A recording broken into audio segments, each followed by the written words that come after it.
Assalamualaikum warahmatullahi wabarakatuh.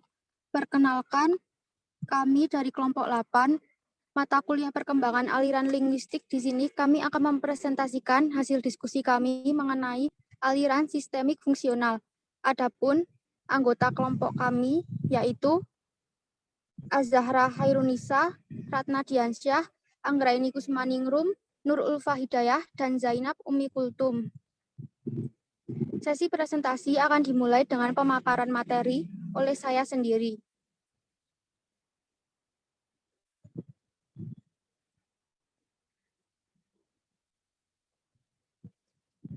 Sejarah teori linguistik sistematik fungsional. Linguistik fungsional sistematik bermulai dari asumsi J.R. Vir 3 tentang bahasa bahwa bahasa kembali pada dirinya.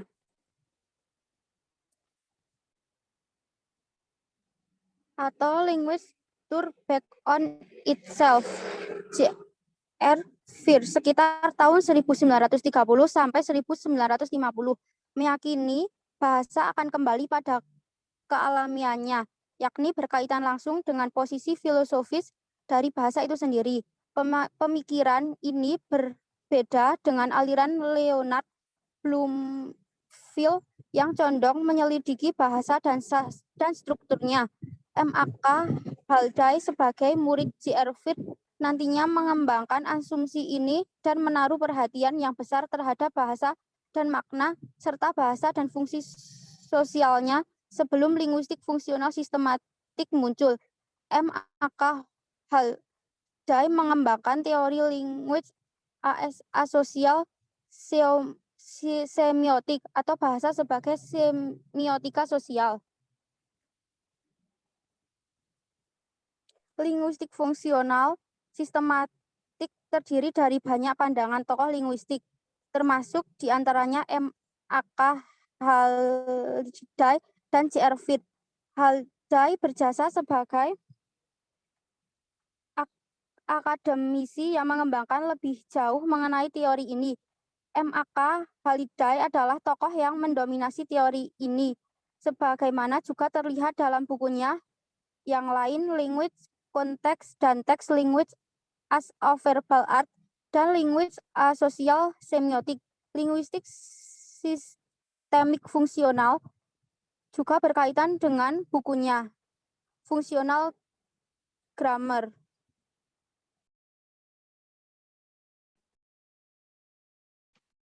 Selanjutnya, linguistik sistemik fungsional berkaitan erat dengan cabang linguistik register.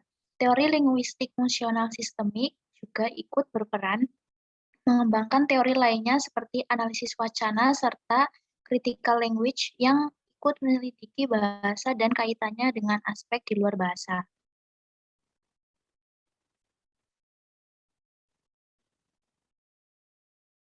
Definisi teori linguistik sistemik fungsional. Linguistik sistemik fungsional atau SFL adalah sebuah pendekatan untuk linguistik yang menganggap bahwa bahasa sebagai sistem semiotik sosial. Linguistik sistemik fungsional menjelaskan unsur sintaktik dari bahasa. Teori ini menempatkan fungsi bahasa sebagai pusat atau apa hakikat dari bahasa itu sendiri dan bagaimana bahasa itu bekerja.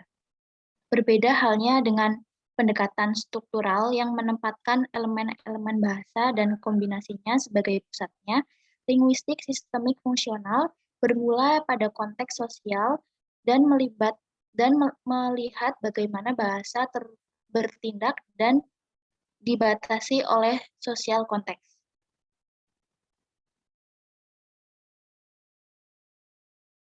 Analisa linguistik sistemik fungsional tidak hanya fokus pada analisa sumber-sumber linguistik, yakni kata, morfem, kalimat, atau teks saja, akan tetapi juga berfokus pada analisa sosial, budaya, dan makna ideologis menurut Coffin dan Donohue pada 2012.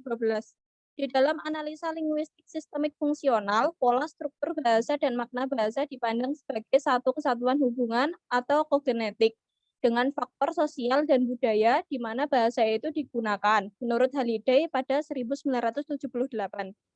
Menurut Fried, dalam kajian linguistik yang paling penting adalah konteks. Dalam teori Fried ada konteks fonologi, morfologi, leksikon, dan situasi. Bahasa adalah susunan dari konteks-konteks ini. Tiap-tiap konteks mempunyai peranan sebagai lingkungan untuk unsur-unsur atau unit-unit tiap tingkat bahasa itu. Susunan dari konteks-konteks ini membentuk satu keseluruhan dari kegiatan-kegiatan yang penuh arti. Maksudnya, tiap-tiap unsur pada tiap tingkatan mempunyai arti yang dapat dibedakan dan dianalisis.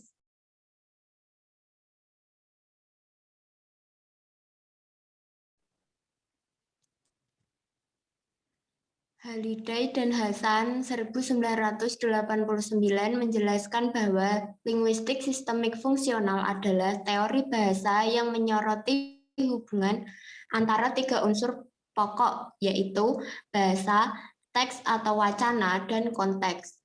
1. Bahasa.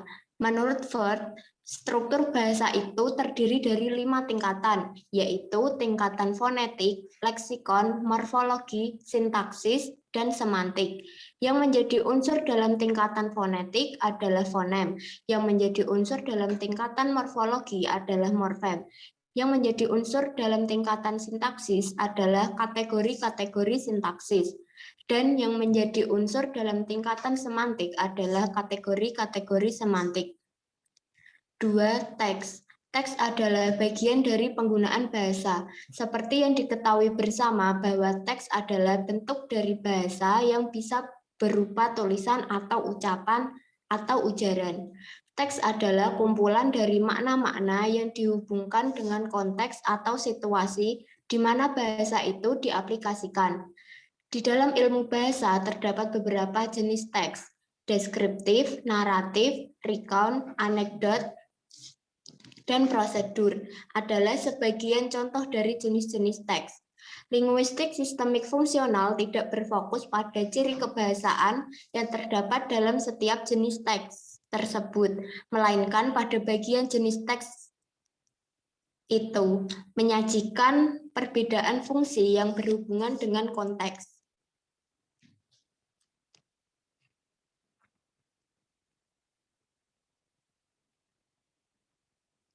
3. Konteks atau situasi.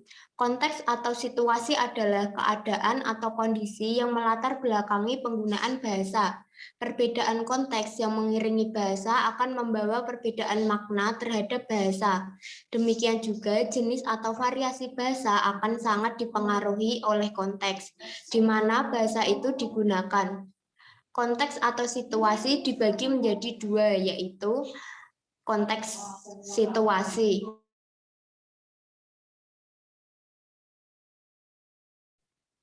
Konteks situasi merujuk pada 3 hal dalam suatu tindakan berbahasa, yaitu siapa saja yang terlibat, situasi apa yang sedang terjadi, dan fungsi apa yang dimiliki oleh bahasa dalam situasi tersebut. B. Konteks budaya. Konteks budaya dalam LSF merujuk kepada apa saja yang dapat digunakan atau dilakukan oleh suatu anggota budaya tertentu untuk membuat makna, misalkan melalui gestur, kualitas vokal, raut wajah, kesopanan, dan pola sapaan.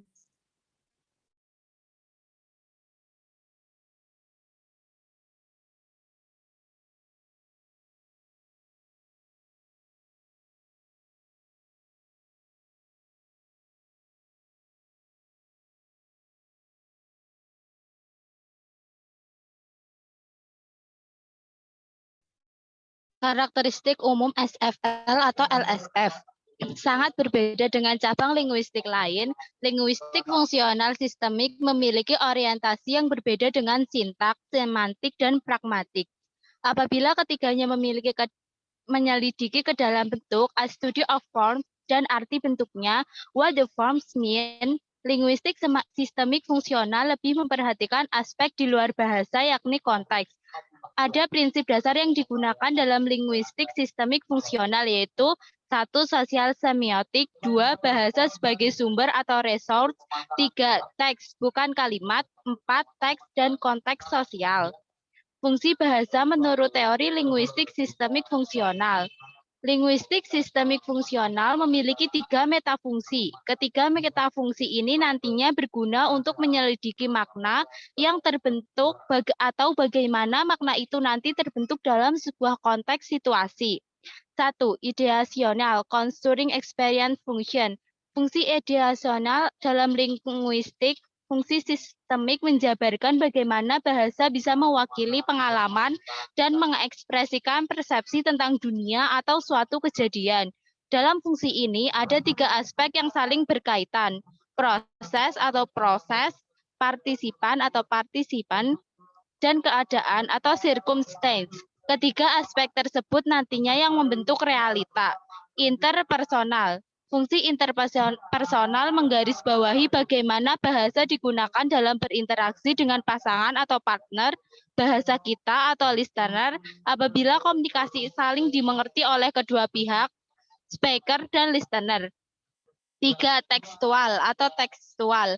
Fungsi tekstual berkaitan dengan makna tekstual atau bagaimana tekstur berperan dalam sebuah teks. Tekstur adalah yang membuat teks menjadi bagian yang menyeluruh dalam sebuah bahasa. Semakin kohesif dan koheren sebuah teks, maka semakin besar tekstur tersebut.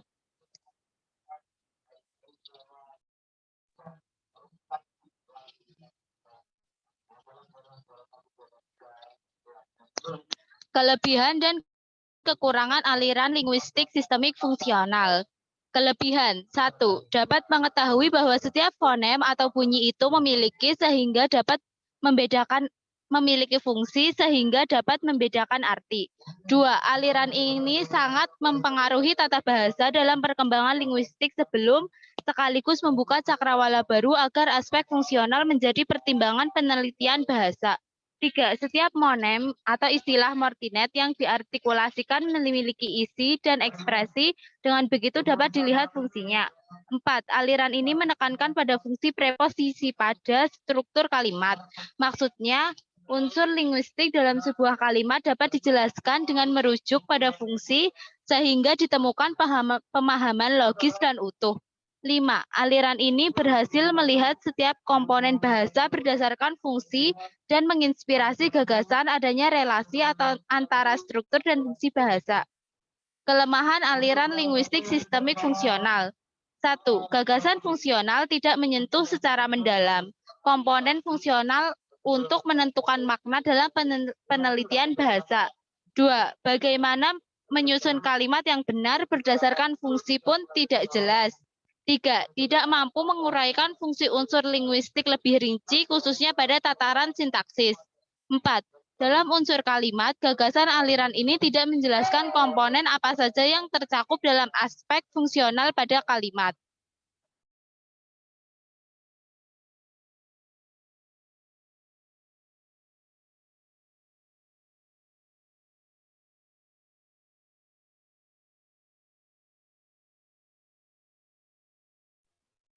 Baik, kurang lebih seperti itu presentasi dari kelompok 8. Kurang lebihnya mohon maaf. Sekian, wassalamualaikum warahmatullahi wabarakatuh.